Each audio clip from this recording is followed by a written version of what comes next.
Welcome to How I Met My Broker by Strategic Brokers, where we uncover the stories, strategies and insights of individuals who've built significant wealth through smart leverage. Get ready to learn, be inspired and take your property game to the next level. Well, good day everyone, Steve Garman here, editor of Smart Property Investment with another episode of the How I Met My Broker podcast. And I am joined by Strategic Brokers, Maroun and Chuy, my co-host of the podcast. Mate, it's been a month. Yeah, a month has flown by so fast. I've been in the Cook Islands, getting a nice tan, swimming with turtles, having a great jolly old time, and now I'm here. Yeah, I was going to say you're looking a bit tan, but I didn't know whether I'd get in trouble. Are we allowed to say that anymore? Yeah, I don't know. Mate. That's racist. It is. But we have an amazing guest today, Steve Maroun, director at, and I'm going to ask for how to pronounce it, Lanevick. That's right. Lanevick. You nailed it. And Hung, you've been talking about getting Steve on this podcast for as long as I've known you, months and months and months, because you've got a really, really cool story. And we're going to be actually talking about something which we don't dive into all that often, which is actually the building, the development side of things. And I know this is going to be really interesting for a lot of our listeners out there. But we're going to start off in the fashion that we always do on the How I Met My Broker podcast, which is, how did you two meet? I'll let Hung. It was in Goldie from memory. Yeah. Well, I think we were both at a wealth retreat. So we're both going to I think it was a 5-day retreat, and just a little bit of a chit chat between everyone over lunches, dinners. I think Hung was presenting on a particular day over there, and I think something just connected right away. I think I just instantly. From the moment we sort of started chatting and whatnot, we realized there was that huge commonality, which I think was family. I think Hung's story coming from, pretty much the son of an immigrant, family, same story as myself. It just really struck sort of a chord. Growing up in the West, without that silver spoon handed down, I think we sort of just got along really, really well. It sort of, the relationship grew quite quickly from memory. Like one thing sort of led to the next. It felt like a, when this you... is not a sexual relationship. No. To be clear, we got intimate very quickly. Exactly. It's like when you meet a girl at a nightclub and now all of a sudden you're married. But There wasn't that type of... But no, from a business sense, we really struck a chord, and I think we just vibed and we got along, really well with each other. And, we got along we sort of just started seeing deals and one thing led to the next. And today we're going to go through one of those because I think it's a unique insight the viewers will get from this, because I think it's all well and good to get the accountant, the lawyer, the architect. But when you get the developer, who's pretty much the person in the cockpit that's sort of keeping the whole plane flying, it's a different and unique insight. So I'm really, really looking forward to your viewers getting value from today's podcast. So maybe I'll roll back one step and just look. We'll run through Steve. He looks like he might be 45, but he's actually only 30 years old. No, I'm not a day over 21. No, So developing every year is like dog years, right? So, Yeah. so You you got don't 7 years age, on every in human age. But no, I guess, look, and I'll give the viewers some context of who we are. So Lanevick, we're in the business of developing property, right? So it's two-part. We uncover the highest and best use, and then we unlock it through our design and construction team. We're a family business. So the whole reason we originated was to get our family out of financial ruin. So my old man immigrated from overseas in 1988. He landed here, typical immigrant story, just a shirt on his back, escaping civil war. He got down to business. He started working in the blue-collar cement rendering. He grew a substantial business in cement rendering. And in the late 90s, they started property developing. They rode the Olympic boom, did quite well. GFC came and they lost everything except the family house. That coincided with myself finishing school. I finished school. Academically, I did quite well, but I didn't know what I wanted to do. I just knew I wanted to be in business. And so I figured I'll go into law because I did well at it. And then I'll open up a law practice and go down that route. First day, I walked into my first subject and I was like, fuck, I don't want to wait 4 years. And so I was like, what can I do in the meantime? And so I started door knocking some property agents, saying I'm a one-stop property maintenance shop. And after about 35 of them, the first one gives me a job. So I had to grow a beard. I had to, make yourself look older. It was a compliment that I looked actually older. And so got the fence painting job, and then that grew from fence painting job, kitchen reno, bathroom reno. Then I picked up a government contract inspecting social housing. So I'm 21, making decent money at this time, and the house comes up for sale next door to the family house. And fortunate enough to be in a position, and then that commissioned the first surveyor to site, and that became my degree on property development. That was the startings of the rebuild from what was lost, and that vision and that focus of getting our family out of that financial ruin has stuck true to who we are right now. And so today we focus, as we said earlier, we're in there's two channels. We have a luxury boutique space, and then we have the infill land sub space. But inherently, what we do is we unlock potential in property. That's inherently our skill set. So we're able to, I guess, find and turn and get these unique insights by our real core understanding of development, which is, and I don't want to keep talking, but I guess broken down development is finance, construction, sales, and town planning design. And if you think of them as 4 pillars that hold up a house, and the house is the end product.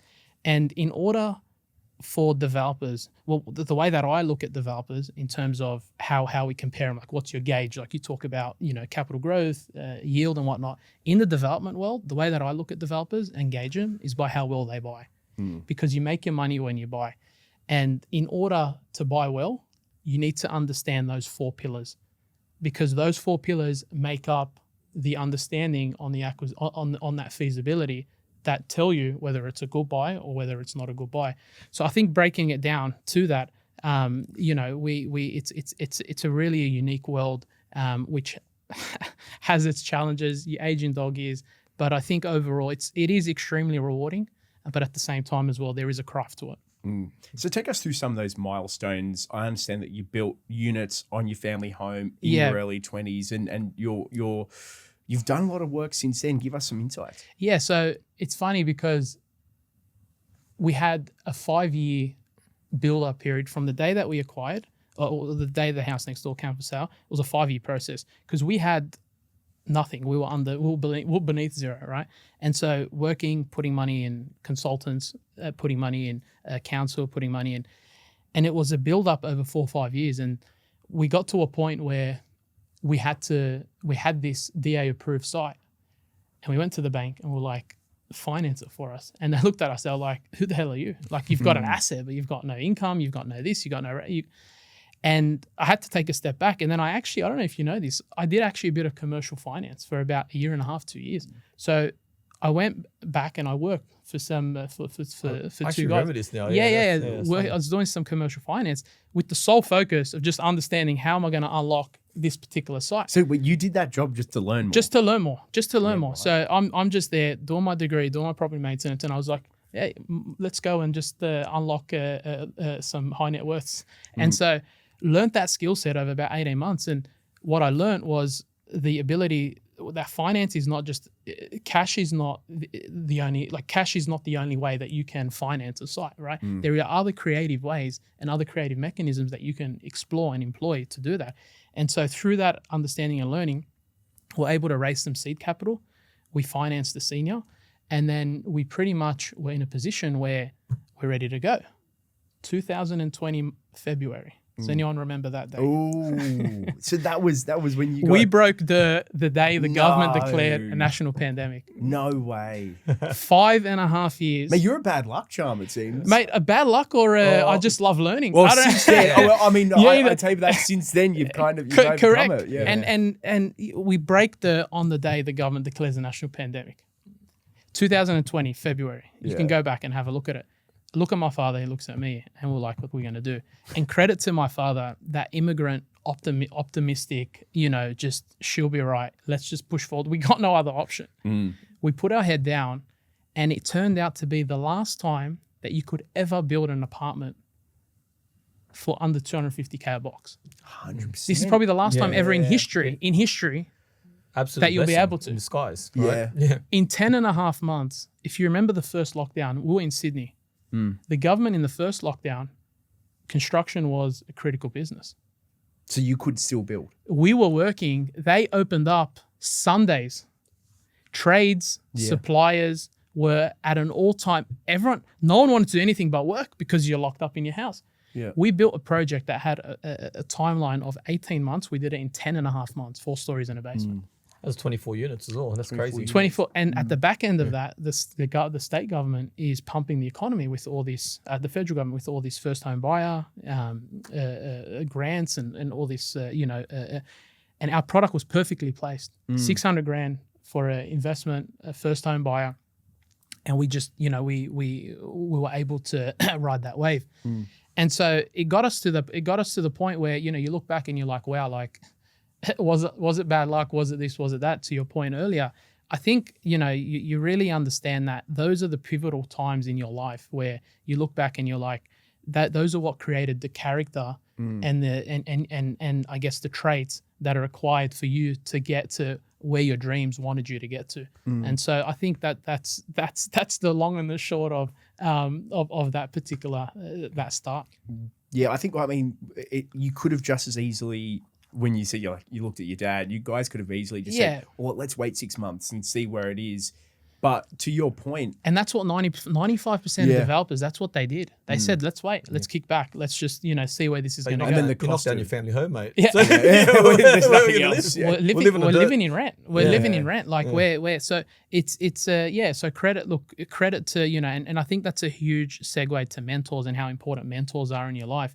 I think you've had a lot and many in your life, Hung, that have got you to where you are today. And, that's why I enjoy being on these sort of platforms, because there's a point where you got to give back, and I think this is a great sort of way to do that. But I don't want to get too sidetracked. I'll let you keep running, because as my mum tells me, she's like, you didn't speak to 3 years old. We were worried that you couldn't speak, and now we can't shut you up. Well, no, I love it having a podcast where the guest talks and carries themselves. Makes your job easier. It does happen, it does happen where you might have dudes with like a really good story out there and they give you like a 10-second response. But I want to unlock some really good insights for our listeners, because, and I think it's fair to say, and you both would have seen this 1,000 times, where it's, in Australia, there's this, everyone's a tradie. Well, absolutely not, man. I've seen some people do some really dumb stuff. Yeah. Everyone fancies themselves as being able to be a developer, but that's just not the case. And as we kind of danced around it, but since that point in 2020, the cost of materials gone up 50-60%, right? Plus labor, plus this, plus that. It's not as simple as a wealth generation tool as it was before, and arguably, and I'd love to get some insights into this. You have to know a lot more as well, so you don't lose money. Given that everyone wants to be a developer, what does it actually take to be one? It's a great question. Honestly, it's a great question. I think there's 2 parts to it. The first part is mindset. I think the mindset of a developer is one where you need to be willing to change and pivot on the dial. I think Charles Darwin says it's not the smartest of species, not the most intelligent of species. It's those that are willing to adapt that survive. And I think it's fundamental. It's a fundamental skill set for development and probably many other professions. You've got to be adaptable. So having that ability to pivot on the dial, come up with that plan B, come up with that plan C, and be able to work with the data that you have at hand is critical to that. And like persistence, I think you just got to, sometimes we expect things are going to happen a lot quicker than they really do. And, I think there's the story of a bamboo, like how they water it for years and years and years, and then it doesn't grow until like that 5th year, don't quote me, and it shoots up like in 3 months it shoots up. And I think that's relevant to here, in that you really need to be able to see through, the time that it's going to take for, the fruits of what it is that you're planting to grow. So I think that's the mindset side of it. And then the technical side of it is quite simply the 4 pillars. So when you talk about finance, which Hong is obviously very, very well versed on, when you talk about construction, when you talk about construction, understanding the principles of construction, understanding efficiencies, understanding all that good stuff. Then you've got the town planning design. You've got to understand inherently what's the strategic objective of that particular council in that particular LGA. What do they actually want there? If you're there and you're trying to push for apartments, but they really just want low density housing, you're talking two different languages because time is critical. So understanding that intrinsically is absolutely critical. And then sales. Who's your end buyer? And I think that's fundamental to any business. Who's your avatar? Who are you actually selling it to? It's all well and good to look at a comparable and say, yeah, that's what they'll pay for this. No, who was that person? What was their profile? Were they a first home buyer? Were they a downsizer? Were they an upsizer? Were they international? Was it a bolt hold? What was the actual purpose of that comparable? And if it's not relevant to the market that you're trying to chase, well, then it's a whole different. You're talking two different languages. So you've got to understand a little about a lot, and you're almost driving this ship, and your team is the group that pushes you together. And I think that's, with the finance piece of it, like working with Hung and strategic brokers, I know it's your podcast and whatnot, and I should be talking you up, but and I really really do mean it. You need to work with those that are doing what it is that they're promoting. Like Hung develops, Hung invests, Hung buys and holds. Hung, like he does what he's promoting, right? And so that was sort of for me what unlocked that side of the development. Was like you were dealing with someone that understands you. You didn't have to sit down, because I'd been through you don't know this, I'd been through 4 or 5 brokers before Hung, and it wasn't until someone sat me down and said, would you get advice from a divorced man on how to happily be married? Would you get advice from and I realized, like, fuck, why am I getting advice from someone that's not doing what it is that they're promoting? And so I realized for myself that, partnering up and being on the same page with people, like Hung and other consultants within that network, they're the reason of where we've got to today. And it's as simple as that. Yeah, so many stories behind, I guess, how Steve got to where he was. Like you mentioned, that first business he had, it was just you just had to fix a fence. Just wheeling and or something like a that. fence paling job, literally, like change a. But I think where you built all of your development skills was through, I guess, I know you're only 30, Steve, but the amount you've done between that, obviously your finishing school and to now, Correct. and I've kind of witnessed it firsthand over the last few years, is that you've learned at every opportunity you could get, and Correct. Every single pivot that you had to take, like was an opportunity to grow. Correct. And you've been through a lot of pain points, I know. And we'll probably get a bit into that story in a second. But there's he's actually been on the tools. He studied law and has a law degree. That's right. So that law degree, I reckon, taught you a lot about actually dealing with councils and such, because it's a lot of red tape, a lot of paperwork, and a lot of reading through politics of development. And then you're 100% right. Every piece of the puzzle made sense to me when we connected. I think it. I never thought to do a deal with Steve. So funny enough, where I just wanted to help him out with some of the finances, see if I could add value in some of the places, which we managed to find. But then out of nowhere, one day he calls me and he's like, my cat partner's, he's not ready for this deal. So he sends me this deal, and I look at it and I go, mate, that's a no-brainer. It's the first time. I see so many development deals on my desk, but it's very rare that I see something that's a no-brainer. Can you give us some insight into what the deal was? Yeah, so Steve and I are still in this deal at the moment. So we've got to be a bit careful with the details, but I'll tell you exactly. Look, it was an infill land subdivision site in Western Sydney.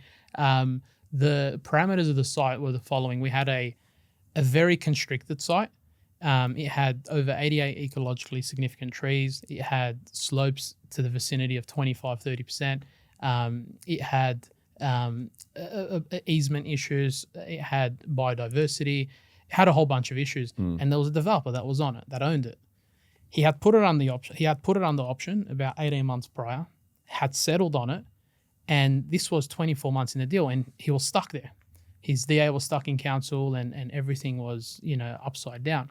And so it came across my desk, and I looked at it, and I shot it over to Hung, and the picture that had been painted for this site was the wrong picture. He had proposed a development, which at that time I likened it to, he was trying to eat an elephant in one piece. He was trying to deal with all these issues in one go. So I looked at this site and I understood, and I'm like, how do you eat an elephant and it's piece by piece? Are we allowed to say that? Yeah. What? Stop looking at the Asian guy. How do you eat an elephant, right? And it's piece like how was Rome built, right? Yeah. The piece by piece. And so I took a step back and I was like, why don't we stage this thing? So this thing had 2 entries, right? And pretty much what we're able to do was, I was like, let's chop up the front. It has the rear of the site has 90% of the issues. Let's chop up the front. Let's get our capital back out, and then let's go hard at the rear, right? And so Warren Buffett, I think he says 2 rules of investing. 1, don't lose money, and 2, remember the first rule. And your goal in investing, or the way that my philosophy is that you want to go in, extract your capital back out, and then play with the house's money. Go hard with the house's money, but you want your capital back. And so staging it changed the whole lens of this picture. And I think when I showed it to Hung and he saw it in that lens, he looked at it as it was a no-brainer. But to the 99% of people that were looking at it, they were looking at it in the developer's lens. To them, it was like, this is it's too hard. It doesn't work. It's way into too hard box. And that inherently is where I guess those 4 pillars have helped me, because I had to understand the market there. They didn't want small, tiny duplexes. They wanted 450 square meter large blocks. The market there, the construction rates for townhouses and for that type of product with insurances and compliance, it would have blown out the project, right? And so understanding those fundamental pillars, were able to reimagine this particular site. And so it was Comes back to the end buyer. Comes back to the end buyer and understanding who's your end product, and reframing that and turning it around. Hung was able to look at it and be like, this is a no-brainer. So Steve's got this set of binoculars that is quite, honestly, quite unique to anyone I've seen out there in the development space, in the property space. He goes, that's how we end up meeting at a retreat, and because he's educating himself every day. I've never seen anyone so active, right? This guy's like, you talk about ADHD, he's hyper ADHD. But has to learn all the time. This guy's brain is like a sponge, right? I think I'm inherently just curious, and likewise as yourself. I think I think it's just, it's life is just, I don't know. To me, maybe I do have I don't know. I mean, diagnosed with it. But yeah, continue. Going back to that site, right? So look, as you mentioned, the pillars of developing. Everyone wants to be a developer, but they don't really understand what it takes sometimes, right? Correct. So in order to acquire this site, we were presented with a problem. The guy who's selling the site wanted the site settled in 10 days. 10 days. He couldn't wait. So development this is generally over $6 million purchase. We had to find finance in 10 days, right? And do our due diligence. After 13 consecutive interest rate rises, with all those town planning issues, with all those biodiversities. So you've got to do your DD, you've got to find the money, and then you've got to settle on the thing.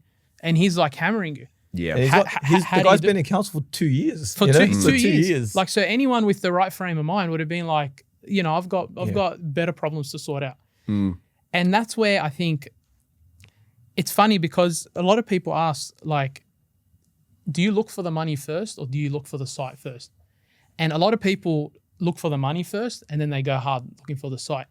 I'm the opposite. I inherently believe if I can find the right site, not the right site, I don't believe you find the site, I believe you create the site. So I think you can transform. How did 99 people in an auction bid a certain price, and that 100th person, why does he buy it? Because he sees value that the others don't. It's not because he's an idiot. It's not because he sees value that the others don't, whether it's correct or not. And the more and more I can refine my skills in those 4 pillars, the more and more my ability to extract that potential is gonna allow me to provide the highest, to uncover the highest and best use. But back to that point, 10 days, how do you settle on that? And I think that's where the finance piece had to come in. So it's quite lucrative in the sense of developing, right? Because you've got to trust your partner. Yeah. And at this point in time, Steve and I, we hadn't built that trust yet. The way I built the trust with Steve, funny enough, is because I was by doing, swimming in the ocean. I was actually doing his deals. So that's how I built trust, because I've seen his prior deals and I looked at how he de-risked every single deal prior leading to the large scale part of the development. That's what do we say? The proof is in the pudding. So you build trust over what's in the pudding, right? So I got to see the prior deals, which was fortunate that I was in the position to be able to obviously do a few deals for Steve and understand what that looks like. And that allowed me to go, hey, I trust this guy because he's actually doing exactly what I think is the right thing every step of the way. I'm like, mate, no, there's nothing worse than I've seen guys getting into development, right? They put money in and then they hope for the best. They think that this is and they've got 3 guys together. 3 of them work full-time jobs and they're like, we are, we'll do the site together in our after hours. Yeah. Developing is a full-time job. Yeah. Correct. Not even full-time. You got to work 24 hours a day. Correct. Like you and, can't and to your, sleep. and to your point, pretty much what we created was a joint venture. And a joint venture by its essence is a partnership where there's complementary skill sets.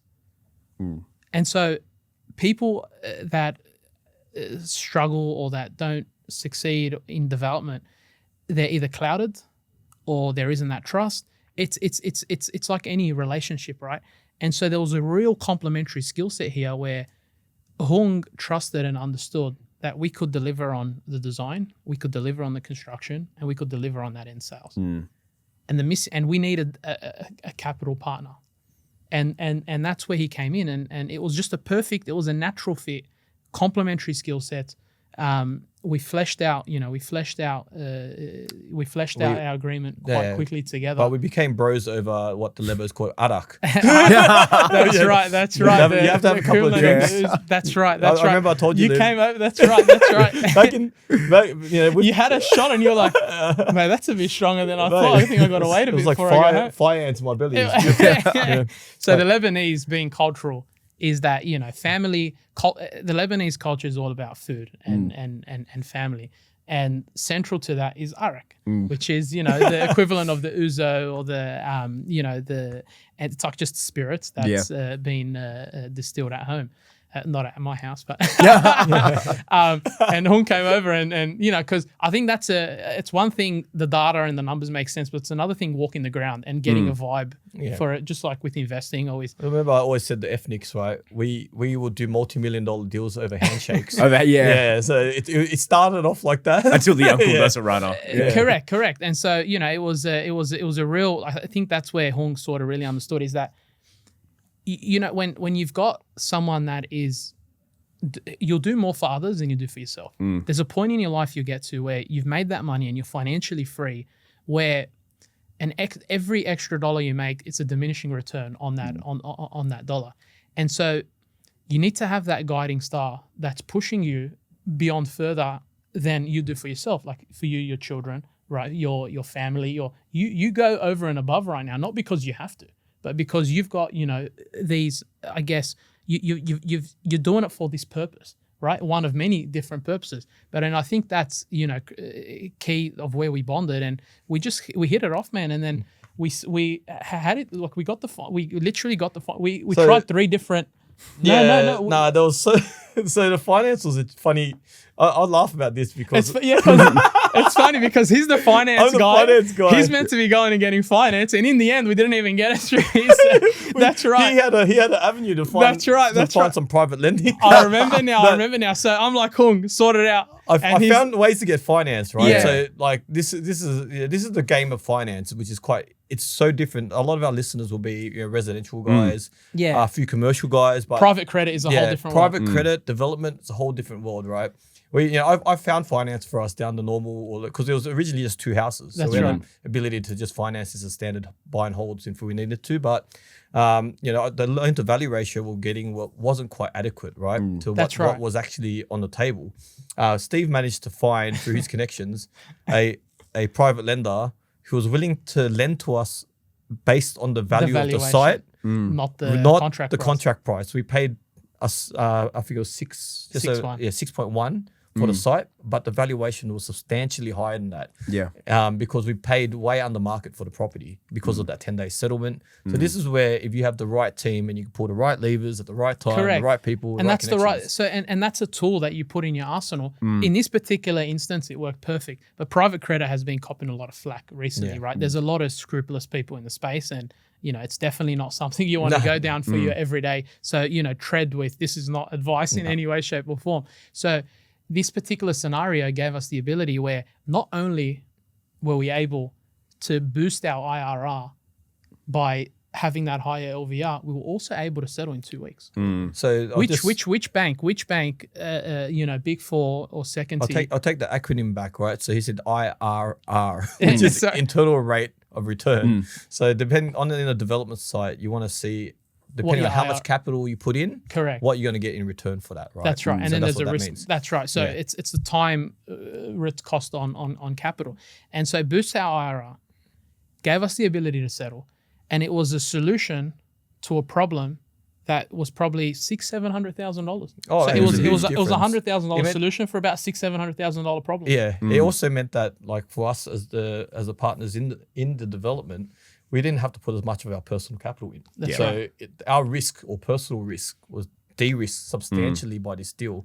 I was happy that we were paying 10.5% interest rate. It was actually not bad. Honestly, it was. Look, it wasn't bad compared to compared to what we got. I just remember, so leading forward to that then obviously the finance piece, all the pillars come into place, but man, developing just becomes a problem-solving Beast. All it is just problem after problem after That's problem. right. Because as soon as you settle, you now have to deliver. You've settled, that's problem one, done. But you still got a site that has all these issues, and it's so locked. It's so it's so constricted. So you got to get down to work. And so we got down to work, and funny enough, I called Hung about 3 weeks later, and I said, "Are you sitting down?" And he goes, "Yeah." I said, Not a good start. I said, he's thinking like, it's only been 3 weeks. Like, how much money could you lose in 3 weeks? Yeah. And I'm like, I think we just got the quickest ever approval in council. He's like, what do you mean? I'm like, you know how they had the existing application? I was in Bali at the time. He's like, I was like, you know how you had that existing application in council? He's like, yeah. I'm like, I don't know how, but I was able to walk into council. I sat down with the planner, and I basically told her what I told you earlier, that all the problems are at the back. Let me submit this amended subdivision plan. I don't want to withdraw this current application. And is it okay if we proceed on that basis? And she just told me, yeah. She stamped our plans 3 weeks after we settled, mind you, after a 2 week settlement. And so that early win, I think, cemented the momentum that allowed us to really smash this first stage out.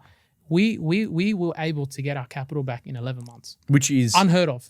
Pillar Stage 3, one, design and town planning, because you gave correct. them what they wanted. Yeah. Exactly right. So council is the exact same as your end buyer. What are their needs? Yeah. Right? And for them, they had a bunch of RFIs, they had a bunch of neighbor complaints, they had a bunch of this, but we understood intrinsically what's the actual core issues. And we solutioned around that. And we provided that solution to them. And it was happy days. So understanding that is key to. So put into perspective, the site was acquired at 6.1. We were able to stage the development so that there was one side. There was two ways to access the site, but one on the main road. That's right. We were able to subdivide 6 just vacant lands. So probably 30% of the site, 30% of the. So it was So the whole site was 8,000 odd square meters. We chopped off 2,700 odd, and so we had acquired the site for 6.1. You go ahead. Yeah, and we sold the 2.7. There was 6 lots. What did we sell 6 lots for average of about close to 950. That's right, 900 to 950. So you do the quick maths. We almost got all of our money back pretty much within the first, what was it, 8-9 months? Because we had to do the works, right? So we were 11 months. That's where other problems presented, but so when they say, what's that song? More money, more problems. Yeah. So then the next stage is like, okay, understanding taxation and understanding structuring and understanding what are the best ways forward with all those parameters. And that's where, again, the partnership has been able to blossom and grow because the connections that Hung's been able, myself, the team at large. Look, it hasn't been me personally, right? Like I'm just the guy that probably gets the raps, but the team behind the scenes, and Hung sees them as well, the consultants, the tradies, the contractors, they're integral to, they're integral to this whole thing. But yeah, back to that point, I guess that's, a tool that you can put in your arsenal that you can deploy at a time that is right when you acquire. And so I think that's key back to your original point of what do you need to be a good developer, or what makes good developers from those that are not, is that constant sharpening, refining, throwing yourself in the deep end. In the end of the day, who cares? Like, in the end of the day, like we start with nothing, we end with nothing. And it doesn't mean go to the casino and be an idiot, but it means that back yourself, go out there, give it a shot. Like, I think that's been one of the sort of the hidden sort of strengths that Hung has sort of brought, has been that ability to you lead best by example, and he's been doing that, just going out there and so being around the, what do they say, you're the net worth of your closest five, very much the Oprah Winfrey thing. Correct. But anyway, so that's what it takes, I think, in a long-winded response of what it takes to be a good developer. So looking at this from the perspective of a lot of our listeners here who they're investors, whom you kind of hit the nail on the head before, they typically resi, a little bit of commercial. From a finance perspective, what are some of the intricacies? What are some of the things that they should know about if they're looking to get in the developing game? Yeah, so I think for our typical listener, they'll be looking at much smaller projects than land your duplexes, duplexes, triplexes, maybe a 4-pack, 5-pack. When you start pushing it out a bit further, it starts becoming commercial private lending only. But down the resi path, if we discuss kind of that topic, I think a lot of people have to. I guess you need that team first, somebody who actually understands, what it is with the valuations and how they play out. How much capital you actually need to put in. Are there smarter ways to fund it? Are there ways of getting the valuations to stack up, because they usually look at them as all in one line, right? So sometimes it's more expensive, for instance, to use a second tier funder, but they will value the property based on the end product, which is, for instance, in a duplex scenario, you're building 2 individual dwellings, but every other lender out there will look at it as 2 houses or 1 title. Yes. Which devalues it substantially. And some lenders then will look at it as as if you're going to sell them, right? But you want to build to hold, for instance. So there's so many different variables there, and every broker will pretend to you that they know what they're talking about, but do they really know what they're talking about? So you've got to do enough construction to really understand the intricate details. So and it's critical to the FISO, because if you all of a sudden fall into the commercial parameters, your interest rate, your risk, it's a shorter term loan and it's a higher term interest rate. So understanding, the policies and understanding, and that's where Hung, I think, is just, he knows, I think he reads it going to bed. the bank's credit policy. I think I've just seen enough too many deals. Too many. I don't know what he does or how he does. Another deal. But he knows their policies back to front. And I think that's, again, you need to have the right advisors on your side in order for, even the small development sites. But there's value there, right? Like, I know we talk about this larger sort of developments and whatnot. In the world right now, there's something called the missing middle in New South Wales. So the state government, as of March this year, came out and rolled out what's called the low to medium rise code. And pretty much what they did was they picked 190 well-located areas spread across New South Wales. They did an analysis on who has the best infrastructure, shops, transport, and all that good stuff.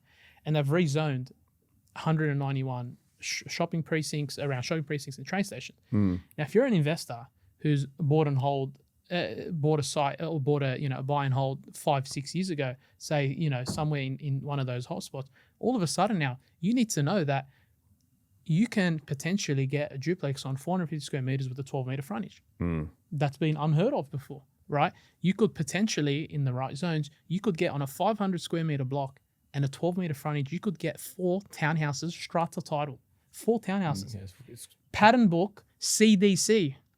So you talk about time. So I'm not talking going to council, submitting and waiting and fighting. So CDC is so in development. Yeah. When you want a permit, when you want to apply for a permit to build a house or houses, you have 2 routes. One route is going through the local council through a development application, and the second route is going through the private certifier through a complying development certificate. And so the state government about 10 years ago, don't quote me, they opened up this second avenue because our local councils were so under-resourced and overwhelmed. They opened up this second channel where they allowed private certifiers to issue permits to allow homes to be built. And what it did was that it fast-tracked a lot of these applications.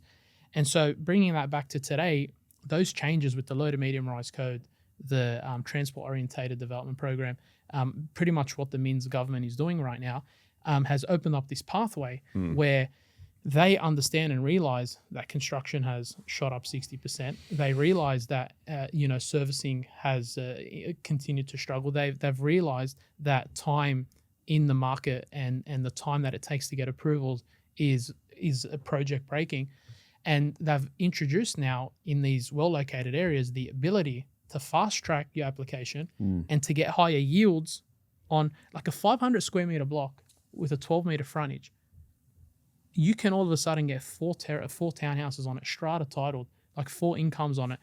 The value of that site is gonna, is gonna drastically shoot up. So I think, that's where I think there'll be a lot of value for a lot of these investors listening, is understanding what they can actually now get with those certain. I'll probably add one for the listeners that I feel like, because a lot of the buyers agents on the show, they're obviously talking about different markets. There's one marketplace that I don't think any of the buyers agents on the show have ever talked about, which is something that I've been watching very closely, is that the apartment space in New South Wales or Sydney. Yeah, pretty overlooked. It's very, very much overlooked at the moment. I don't know if anyone's talking about it, but to add to that point of the low to medium rise code, is I've been sniffing around and I've been finding areas where there's very boutique unit blocks, for instance. So a block of 6 or block of 8 units sitting on 1,200 square meters of land, and they're sitting on that code, but they're still selling those units as if they're not sitting on that code. Yep. You go, so like to give you an it's example, silent uplift, and they're buying it on a yield. The yields are good too. So They're holding themselves. I found a couple of properties myself, and I lost one by $5,000 actually. Because it was being a tighter. But it was this one was a $445,000 purchase price. It was a 2-bedder, and it was rented with an existing tenancy for $600 per week. And it was one of 8 in the block. And one of 8 on I think 1,100 square meters on that block, and sitting on LMR territory. So I believe that could go up to 8 stories. To 8 stories. That's right. on that particular block. So that's right. If you're a buy and hold investor, why not? You own one of Correct. 8 sitting on that LMR. It might be too expensive to build right now. That's right. But let's just see in 10, 15 years time that you're already it's covering itself. It's covering itself. You're getting it's just I think that's a no-brainer. great investment. If you're a buy and hold investor, that is a great investment in order to get, you're guaranteed upside, because you're sitting on higher density or medium density land, and you've got a unit that's almost paying itself. The strata's quite low on that too. That's right. And if the rents keep going up, obviously over the next 7, 8, 9 years, it's a very easy to digest. And to your point, because replacement costs have shot up so hard, it's pretty much pushed now. Like an apartment that because apartments, say in 2020, apartment cost $250, $270 to build. Now that's $450, $500. All of a sudden, this older stock, the replacement value, so valuation is very simple. It's the land value plus improvements, right? So generally, an older apartment, the improvements is like so minor, because to replace it, it only costs $250,000. So the replacement value of it would only be like $100,000. But now, if the replacement value is $450, the improvement has doubled now. Rather than being worth $100, it's worth $200. And so that's why you saw this once in generation time, where if you bought a car before COVID and you sold it after COVID, you'd have made money. Yeah, mate, the world's biggest depreciating asset. There was so many people out there buying all these cars. It's like an off-the-plan apartment. They were signing. You had to wait 2 years, 2 years to buy a family Toyota. Yeah, a family Toyota, 2 years. So. People were making money. Remember the Land Cruise? The Land They were Cruisers? reselling. So I think we had bought extra, 20 grand extra. We had bought like a brand new tipper truck for our business for like 60 grand, and we were getting offered like 80 grand to just like sell it to them right there and then, because they could have paid 80 grand to get it new, but they had to wait 18 months. 100%. And so back to the apartment piece, there is the replacement value became shot up so hard that these values started to shift, and so. There's money to be made in many different markets, right? And I think, to your point. It's a quite interesting one, because that unit I missed out on. Yeah. So as soon as the new first home buyer scheme came in, I watched that unit in a comparable sale. It shot up $100,000. Yeah. Because what did the first home buyer? Yeah. Literally overnight. And I was like, man, why did I let that go? It's so I could have stupid. bought it for an extra $5,000, and this was only like a month and a half ago, because I'm constantly sniffing to buy stuff, right? Correct. But then I was actually like, bang on with my thought process there. I was like, oh man, I'm sure I'm right here. I started throwing out to everyone, all the buyers agent. They were like, yeah, no, you're right, Hall. It's a no-brainer. Yeah, it's kind of a no-brainer. And we're all looking at it. I'm like, yeah, I should just pay an extra $5,000. I don't know why I was being a tight ass at the time, but I ended up buying other properties anyway, so it's fine. But I think as you progress, you win some, you lose some. You win some, you lose some. As you progress, you get, honestly, you have to start learning to say no more to things than you do to yes. And so I think when you're clouded and you're just thinking about so many different things, just probably thinking your McLaren at that time. No, that was not that. You're like, I'd rather put that in the... So for our resi listeners that are probably on that smaller scale, a lot of people that come on this podcast and podcasts like this, because you're getting such good just returns for capital returns on the asset. A lot of people just buy and hold. Let's compare that strategy with developing. What are both of your perspectives? If someone, say they're in Sydney, say they've got the land size, is it worth the squeeze to go down the duplex, the development route? I'll leave it to you, gents, to unpack. Maybe I'll start on this one. Yeah, go for it. Yeah, because I can lead it in. So I think if you don't really understand what you're doing, first of all, go and learn what it requires to do what you got to do, especially if you're carrying a site, right? There's opportunities, I feel, still in the development space for that small scale stuff. It is quite expensive now, right? But if you don't have a team, you don't have a good builder, you don't actually understand like what you're actually paying for, and you're going to get changes on your contract constantly, right? So you got to be very, very careful about how you plan that ahead, and you got to make sure you have massive buffers if you're going to do any sort of construction, because I've seen so many people fall short, and they're right at the, they're probably 70% of the way, and they're like, oh, I had to make some changes. The builder said this took too long. So that trust with the builder is probably my first core concern, right? Then the buffers, knowing what you're actually doing or learning, so that's probably built into that if you want to do some sort of development at all. With the resi stuff also, then is the finance piece, right? So that's another, you've still got the same pillars as standard developing, whether it's a small scale or large scale, the pillars still exist. That's right. So a very important piece of that. Where I see value for, I guess, like if you're going to do some sort of purchase in a small resi space, is I'm seeing, especially in some of these growth markets, a lot of opportunities to buy splitters, which, people can't see it sometimes at face value, but the opportunity with, especially to give an example, there's some stuff I've seen in WA where the zoning allows for you to keep the driveway, push out the back, build a secondary house, and then split it into two separate houses. I've done the numbers around it. There is upside on that, but there also is a massive yield play there. So if you are a buy and hold investor and you want to start, producing more cash flow, it actually works okay. It has to be a splitter, but you can't knock down the house, build two dwellings to get the same outcome. It has to be, because the bricks and mortar in the existing property has so much value in it now. So that's where I'm seeing a lot of the opportunities down that path. No, I agree. So if I'm an investor today and I've got a site that has development potential, I can talk for Sydney, New South Wales. If it falls in one of those spots, I think first and foremost is how much do you know and understand? Like, rather than, developing it or selling it, invest $5,000 and just go learn a bit. Go learn and understand a bit about what this means, right? So how would people go about learning? So there's a lot of, we're in a world right now where there's more information than you need. It's just, you just need the priority. It's trying to pick the right and info. it's right info. It's about understanding. Correct. Yeah. So I think, listening to these types of podcasts, following, the tried and tested, as good and well it is to follow, this guy or that guy, have they done what it is that they're telling you? Like, if they haven't done what where it is that you want to get to, then it's probably the wrong guy that you're listening to. It means they haven't solved the problems, They because haven't, exactly. developing is problem solving at its highest form. It's And- rapid problem solving. You could build up a pipeline, you could build up a project to a point where you need one more signature, and it could deteriorate.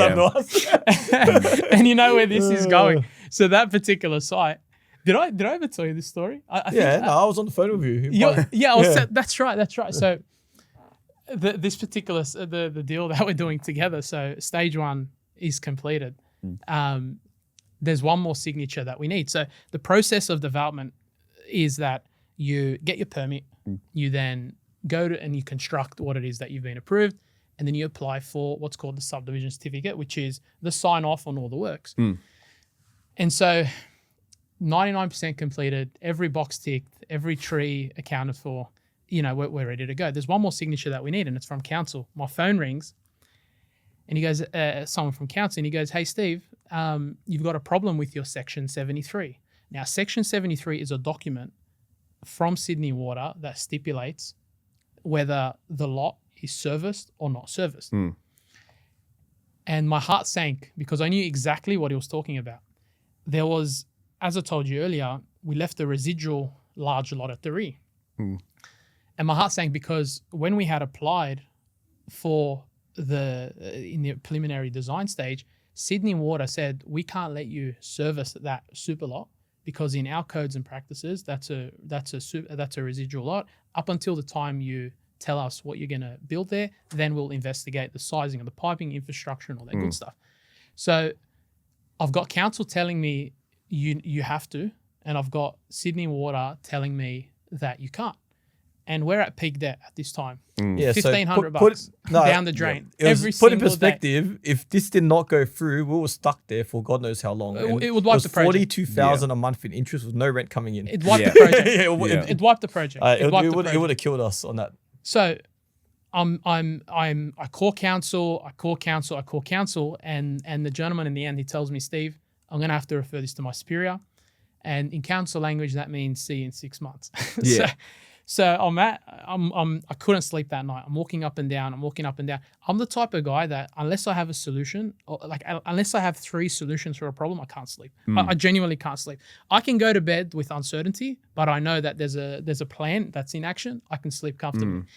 And so I'm pacing up and down, and I'm thinking about the worst case, which is literally, Hung, we're done. And I realize I'm like, I can't keep calling. I have to, I can't keep going back and forth. I have to go in. Like, I'm going in. So the next morning I get up and I shoot down to the council chambers. I walk in and the receptionist looks at me. She's like, good evening, sir. You got an appointment today? I say, no, I don't, but I'll wait.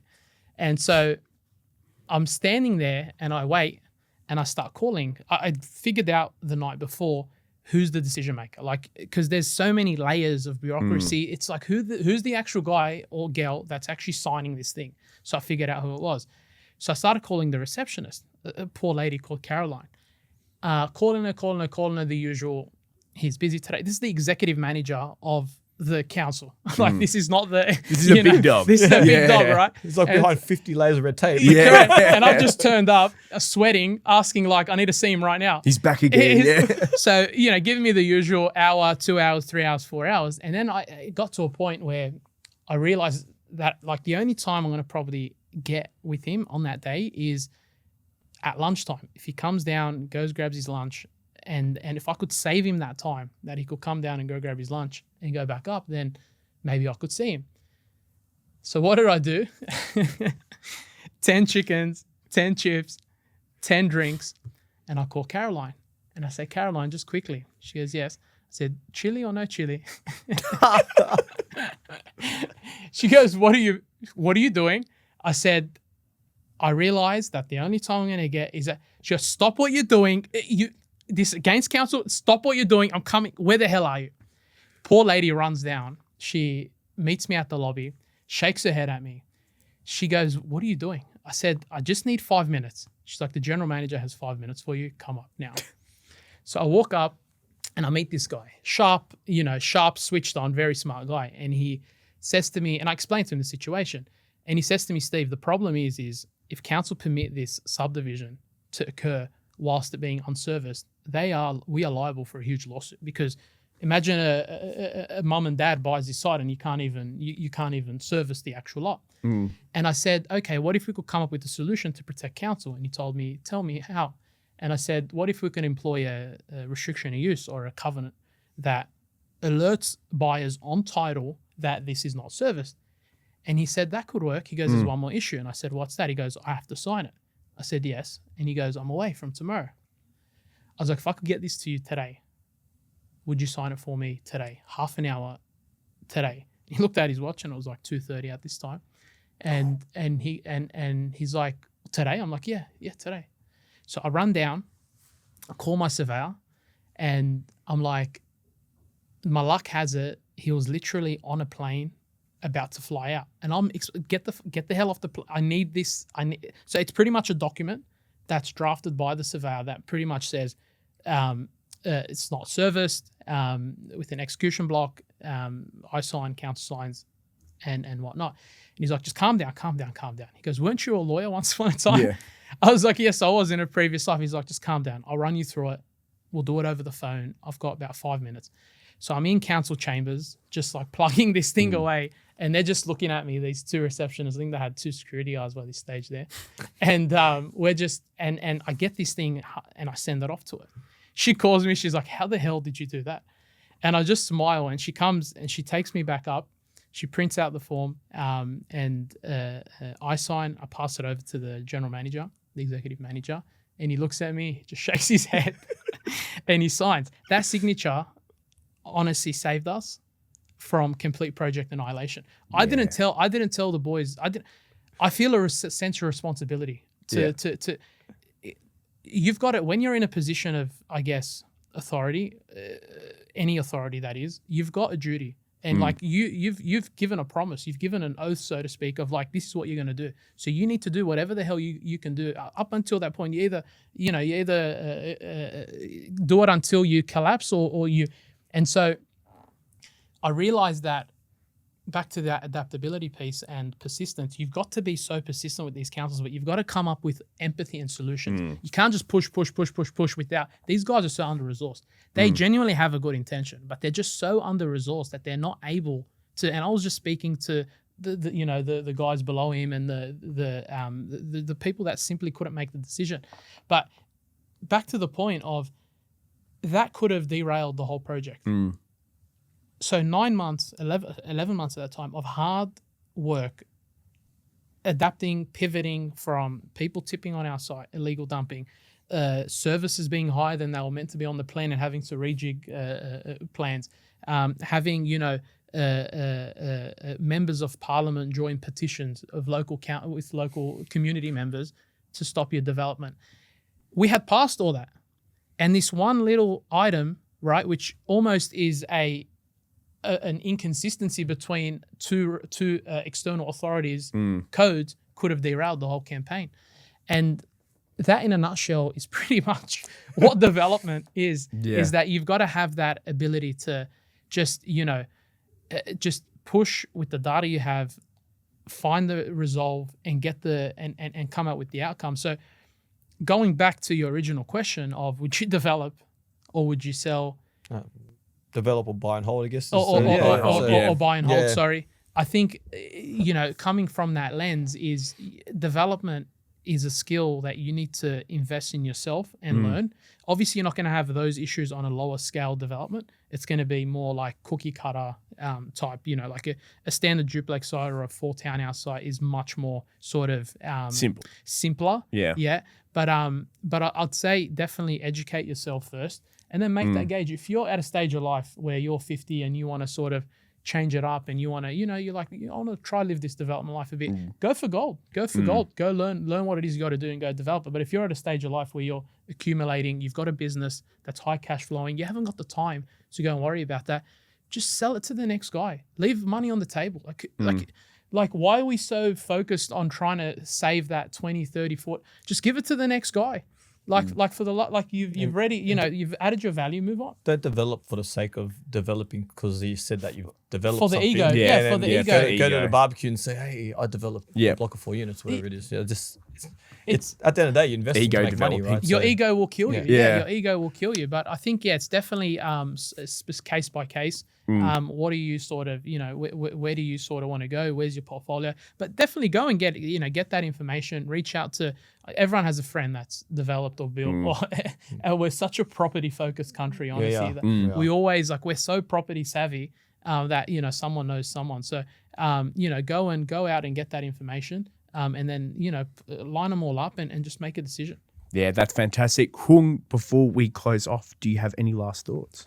I think we just wanted to, probably very last one without going too deep into it. Obviously, we're in a housing crisis at the moment. I thought I'd just ask Steve about how are we going to, this could go forever, but maybe the quick-winded version of how are we going to solve this housing crisis? Because obviously we're not delivering enough property. Is it, what's the solution? Is it going to be, 3D printed houses? Is it, are we going, prefab? We're in a very interesting stage right now in construction. If you go back 110 years, there's only 2 industries that are the exact same. Teaching, how they teach us at school, and how we used to build houses. We're doing them the same way. And there's been barely to none innovation. Now, AI, 3D printing, this prefab, this ability to cut critical paths by 80% is very, very promising. And I think I definitely see a future where that is going to play a large part of solving this crisis. The crisis is supply side, it's not demand side. And so I definitely see cutting the timeline, so innovating in the manufacturing side is going to play a huge part to that. And I think that we're going to get to a point, and it's probably sad to say, but a point where we're probably, this younger generation now coming up, they're comfortable with the idea of not buying a house. I think they're comfortable with the idea of renting for the lifestyle for 20, 30 years. And it's sad to say because it's been such a pillar and beacon of financial stability that our country's been built on. But I think that the sentiment towards buying property is slowly dwindling away. And so I think if you look at Europe and you look at a lot of these European countries, it's very normal for someone to rent for 30 years in the center of the city, live in the lifestyle of their dreams, and just have it as an expense. So I think there's going to be supply side stuff, sentiment stuff that's going to change, and I think just overall, I think as a nation we'll definitely get through it, but I think there's going to be definitely some more pain in the shorter term. And look, credit to the current government. Honestly, credit to the current state government. I think what Mins is doing is it's going to be a life change for a lot of first home buyers who were never able to imagine living in the same pocket that they grew up in, right?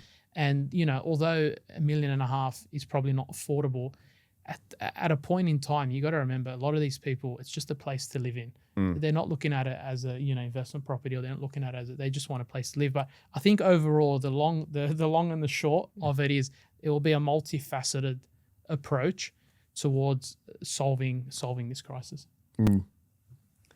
Yeah, Agree? fantastic. No, I agree. 100%. Yeah. I don't have too much to add to that. I just think the time frames is going to take a little bit of time. Yeah.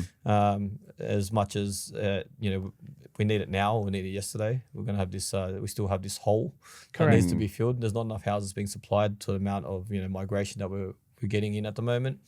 So in the short, it's just putting a lot of pressure on prices, which in the long, ideally at some point they're going to relieve that pressure by obviously being able to construct to meet the needs. That's right. Whether they're going to over construct at some point when China comes in and just prints everything. I'm seeing prefab. Like if you go to China, they even in America, I've seen it to an extent where they build these apartment blocks from prefab. It's like these containers that are stacked on top of each other, and the facade is put on. But the regulatory, the compliance, the red tape, particularly in New South Wales, is a huge hurdle that you need to go through, because it's all well and good to get these products and build these homes. We could build very quick, but the compliance and the red tape is one where there's that's what's really slowing it down. So I think in the short term there'll be definitely a lot of pain, but in the longer term, I think that there will be a multifaceted. They'll solve that in the sense it will solve at some point, obviously. But I think also for the investors on the show, that's where good property will outperform, because not everybody wants to live in a cookie cutter, right? That's right. There's going to be good family homes, brick houses. The fundamentals won't change of property investing. If you own those types of properties, or you're still acquiring those types of properties, they will keep holding their value even when these things just come out of the floor at some point. Is what I think anyway. But I agree. Couldn't agree more. Now, I think that is all we have time for today. Thank you so much for joining us on the podcast, Steve. And until next time, what Christmas plans do you have? You've actually got a very special guest coming in next month. Sorry. We didn't even announce that. So I'm not sure if you want to tease it or if you can leave it on a cliffhanger. I think we're allowed to. It's been confirmed. So, I'm really excited that we have Mark Burris coming on the show in February. Liam and I, we're going to have to go and trek it all the way down the road to his studio. Oh, what? You never told me about that. So okay. Liam has to get out of his comfort zone and walk down the road somewhere. Oh my gosh. I've never done a podcast in someone else's studio. But Steve's actually done a potty with Mark before, and I'm really excited to have him on the How I Met My Broker podcast. So it's big moment for us. It'll be super exciting. I think I'm going to go through I'd like to talk to Mark about a few things, which would probably be around, the history of, property and lending, and kind of migrate that into the kind of where the future leads, especially with, his insights into what he's seen and what he's done. Obviously, with the massive sale wizard. Little bit interested in what he invested that money into also, because I don't think anyone really knows. I don't know if he's going to give us much, but we'll find out. Yeah, watch this space. So make sure that you stay tuned and subscribe so you can get all the updates of the How I Met My Broker podcast. But that is all we have time for today. And until next month, bye-bye. The information featured in this podcast is general in nature and does not take into consideration your financial situation or individual needs and should not be relied upon. Before making any investment, insurance, tax, property or financial planning decision, you should consult a licensed professional who can advise whether your decision is appropriate for you. Guests appearing on this podcast may have a commercial relationship with the companies mentioned.